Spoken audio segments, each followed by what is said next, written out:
بسم اللہ الرحمن الرحیم۔ السلام علیکم۔ کیا آپ لوگوں کی زندگی میں سکون نہیں ہے؟ اگر آپ کی زندگی میں سکون نہیں ہے تو آپ دوسروں کی زندگی میں سکون دینا شروع کر دیں۔ آپ جو دوسروں کو دیتے ہیں پلٹ کے وہی آپ کو ملتا ہے۔ اپنے ارد گرد لوگوں کو سکون دینا شروع کر دیں، آپ کی زندگی میں سکون آنا شروع ہو جائے گا۔ یہاں ہر انسان سکون چاہتا ہے، مگر وہ یہ نہیں سوچتا اگر میرے پاس سکون نہیں ہے تو میں کسی دوسرے کو تو سکون دے سکتا ہوں نا۔ کسی کو مسکرا کے سکون دے سکتے ہیں تو دیں، دو لفظ میٹھے بولیں، مسکراہٹیں دیں، الفاظ مرہم کی طرح کام کرتے ہیں۔ آپ دوسروں کی زندگی میں آسانی کرنا شروع کریں، اللہ تعالیٰ آپ کے لیے آسانیاں کرتا جائے گا۔ کسی کی زندگی میں آسانی کرنے کا مطلب یہ نہیں کہ آپ کو اسی پل اجر مل جائے۔ اجر کی امید اللہ سے رکھنا، سکون دو گے تو سکون ملے گا۔ اللہ تعالیٰ سے دعا ہے کہ وہ ہم سب کو نیکی کی ہدایت دے اور اپنے نیک بندوں میں شامل کریں۔ اللہ تعالیٰ آپ کو اور آپ کے تمام اہل و عیال کو اپنے حفظ و امان میں رکھے۔ یا اللہ، جو بھی میں سب کو بتا رہی ہوں اس میں سے جو ٹھیک ہے وہ ان لوگوں کے دلوں میں بیٹھ جائے، اور جو غلط ہے اسے ان کے ذہنوں سے مٹا دینا۔ آمین ثم آمین۔ آج انشاءاللہ سورہ المجادلہ کی آیت نمبر 3 سے سٹارٹ کریں گے۔ اس کا ترجمہ اور تفسیر تفہیم القرآن سے بیان کروں گی جو اہل سنت جماعت کے لیے ہے۔ اعوذ باللہ من الشیطان الرجیم، بسم اللہ الرحمن الرحیم۔ جو لوگ اپنی بیویوں سے زہار کریں پھر اپنی اس بات سے رجوع کریں جو انہوں نے کہی تھی تو قبل اس کے کہ دونوں ایک دوسرے کو ہاتھ لگائیں، ایک غلام آزاد کرنا ہوگا۔ اس سے تم کو نصیحت کی جاتی ہے، اور جو کچھ تم کرتے ہو اللہ اس سے باخبر ہے۔ اس کی تفسیر ہے، یہاں سے زہار کے قانونی حکم کا بیان شروع ہو رہا ہے۔ اس کو سمجھنے کے لیے ضروری ہے کہ زہار کے وہ واقعات نگاہ میں رہیں جو نبی صلی اللہ علیہ وآلہ وسلم کے عہد مبارک میں پیش آئے تھے، کیونکہ اسلام میں زہار کا مفصل قانون انہی آیات اور ان فیصلوں سے ماخوذ ہے جو ان آیات کے نزول کے بعد حضور صلی اللہ علیہ وآلہ وسلم نے پیش آمدہ واقعات میں صادر فرمائے۔ حضرت عبداللہ بن عباس کے بیان کے مطابق اسلام میں زہار کا پہلا واقعہ اوس بن صامت انصاری کا ہے، جن کی بیوی خولہ کی فریاد پر اللہ تعالیٰ نے یہ آیات نازل فرمائیں۔ محدثین نے اس واقعے کی جو تفصیلات متعدد راویوں سے نقل کی ہیں، ان میں فروعی اختلافات تو بہت سے ہیں، مگر قانونی اہمیت رکھنے والے ضروری اجزاء قریب قریب متفق علیہ ہیں۔ خلاصہ ان روایات کا یہ ہے کہ حضرت اوس بن صامت بڑھاپے میں کچھ چڑچڑے بھی ہو گئے تھے، اور بعض روایات کی روح سے ان کے اندر کچھ جنون کی سی لٹک بھی پیدا ہو گئی تھی، جس کے لیے راویوں نے کانا بہی لمم کے الفاظ استعمال کیے ہیں۔ لمم عربی زبان میں دیوانگی کو نہیں کہتے، بلکہ اس طرح کی ایک کیفیت کو کہتے ہیں جسے ہم اردو زبان میں غصے میں پاگل ہو جانے کے الفاظ سے تعبیر کرتے ہیں۔ اس حالت میں وہ پہلے بھی متعدد مرتبہ اپنی بیوی سے زہار کر چکے تھے، مگر اسلام میں یہ پہلا موقع تھا کہ بیوی سے لڑ کر ان سے پھر اس حرکت کا صدور ہو گیا۔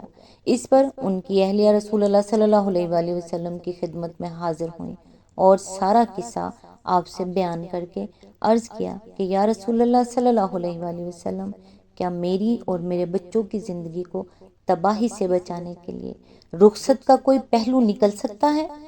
حضور صلی اللہ علیہ وآلہ وسلم نے جو جواب دیا وہ مختلف راویوں نے مختلف الفاظ میں نقل کیا ہے۔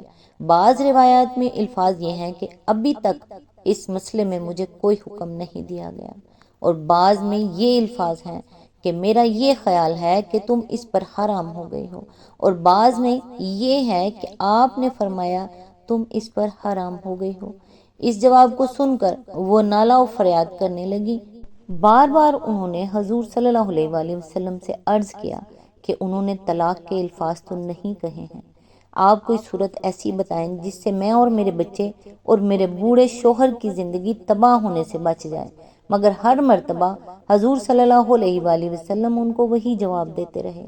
اتنے میں آپ پر نزول وحی کی کیفیت طاری ہوئی اور یہ آیات نازل ہوئی۔ اس کے بعد آپ نے ان سے کہا اور بعض روایات کی روح سے ان کے شوہر کو بلا کر ان سے فرمایا کہ ایک غلام آزاد کرنا ہوگا۔ انہوں نے اس سے معذوری ظاہر کی۔ تو فرمایا 2 مہینے کے لگاتار روزے رکھنے ہوں گے۔ انہوں نے عرض کیا کہ اوس کا حال تو یہ ہے کہ دن میں 3 مرتبہ کھائیں نہیں تو ان کی بینائی جواب دینے لگتی ہے۔ آپ نے فرمایا پھر 60 مسکینوں کو کھانا دینا پڑے گا۔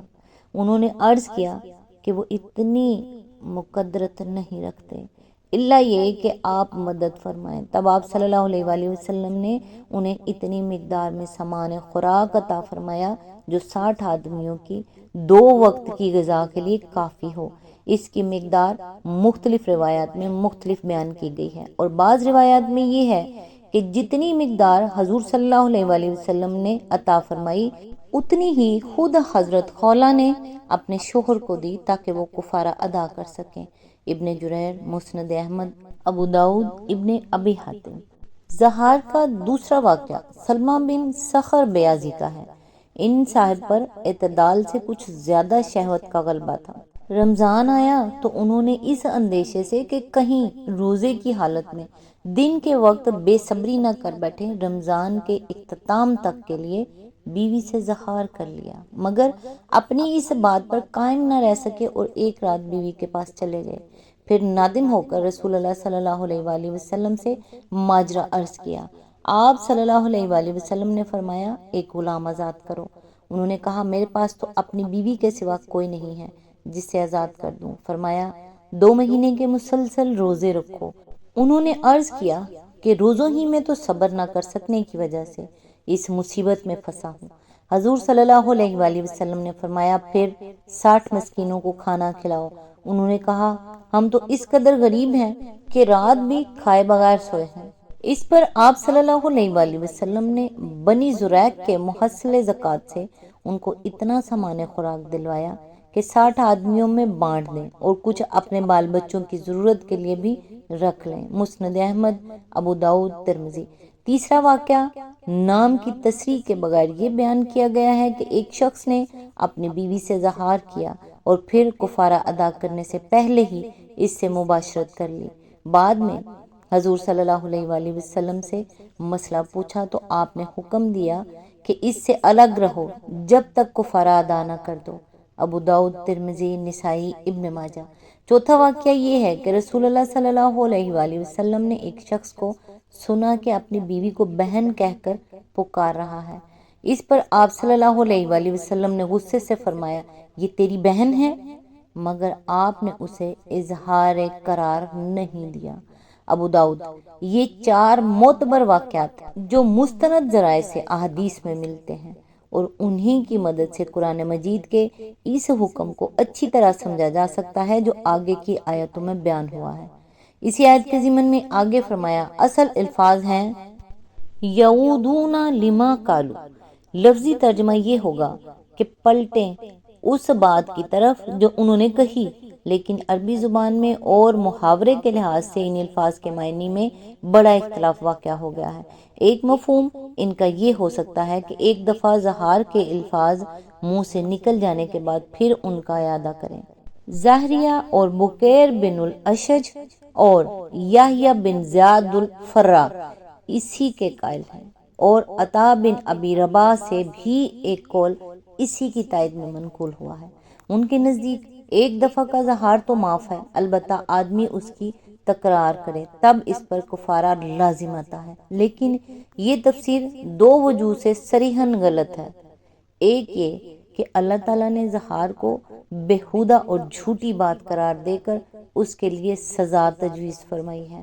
اب کیا یہ بات قابل تصور ہے کہ ایک مرتبہ جھوٹی اور بیہودہ بات آدمی کہے تو معاف ہو اور دوسری مرتبہ کہے تو سزا کا مستحق ہو جائے؟ دوسری وجہ اس کے غلط ہونے کی یہ ہے کہ رسول اللہ صلی اللہ علیہ وآلہ وسلم نے زہار کرنے والے کسی شخص سے یہ بھی سوال نہیں کیا کہ آیا اس نے ایک بار زہار کیا ہے یا 2 بار۔ دوسرا مفہوم اس کا یہ ہے کہ جو لوگ زمانہ جاہلیت میں یہ حرکت کرنے کے عادی تھے وہ اگر اسلام میں اس کا اعادہ کریں تو اس کی یہ سزا ہے۔ اس کے معنی یہ ہوں گے کہ زہار کرنا بجائے خود مستوجب سزا ہو، اور جو شخص بھی اپنی بیوی کے لیے زہار کے الفاظ منہ سے نکالے اس پر کفارہ لازم آ جائے، خواہ وہ اس کے بعد بیوی کو طلاق دے دے یا اس کی بیوی مر جائے یا اس کا کوئی ارادہ اپنی بیوی سے تعلق زن و شو رکھنے کا نہ ہو۔ فقہا میں سے طاؤس، مجاہد، شعبی، زہری، سفیان ثوری اور قتادہ کا یہی مسلک ہے۔ وہ کہتے ہیں کہ زہار کے بعد اگر عورت مر جائے تو شوہر اس وقت تک اس کی میراث نہیں پا سکتا جب تک کفارہ ادا نہ کر دے۔ تیسرا مفہوم یہ ہے کہ زہار کے الفاظ زبان سے نکالنے کے بعد آدمی پلٹ کر اس بات کا تدارک کرنا چاہے جو اس نے کہی ہے۔ بالفاظ دیگر آدھا لمقالہ کے معنی ہیں کہنے والے نے اپنی بات سے رجوع کر لیا۔ چوتھا مفہوم یہ ہے کہ جس چیز کو آدمی نے زہار کر کے اپنے لیے حرام کیا تھا اسے پلٹ کر پھر اپنے لیے حلال کرنا چاہے۔ بالفاظ دیگر آدھا لمقالہ کے معنی یہ ہے کہ جو شخص تحریم کا قائل ہو گیا تھا وہ اب تحلیل کی طرف پلٹ آیا۔ اکثر و بیشتر فقہا نے انہی دو مفہوموں میں سے کسی ایک کو ترجیح دی ہے۔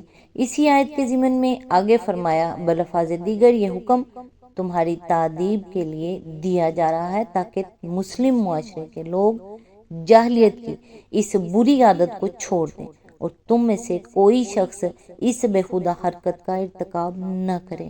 بیوی سے لڑنا ہے تو بھلے آدمیوں کی طرح لڑو، طلاق ہی دینا ہو تو سیدھی طرح طلاق دے دو۔ یہ آخر کیا شرافت ہے کہ آدمی جب بیوی سے لڑے تو اسے ماں بہن بنا کر ہی چھوڑے۔ اسی آیت کے ضمن میں آگے فرمایا یعنی اگر آدمی گھر میں چپکے سے بیوی کے ساتھ زہار کر بیٹھے اور پھر کفارہ ادا کیے بغیر میاں اور بیوی کے درمیان حسب سابق زوجیت کے تعلقات چلتے رہیں تو چاہے دنیا میں کسی کو بھی اس کی خبر نہ ہو، اللہ کو تو بہرحال اس کی خبر ہوگی۔ اللہ کے مواخذے سے بچ نکلنا ان کے لیے کسی طرح ممکن نہیں۔ آج تک کے لیے بس اتنا ہی۔ نیکسٹ انشاءاللہ آیت نمبر 4 سے سٹارٹ کریں گے۔ تب تک کے لیے دعاؤں میں یاد رکھیے گا۔ اللہ حافظ۔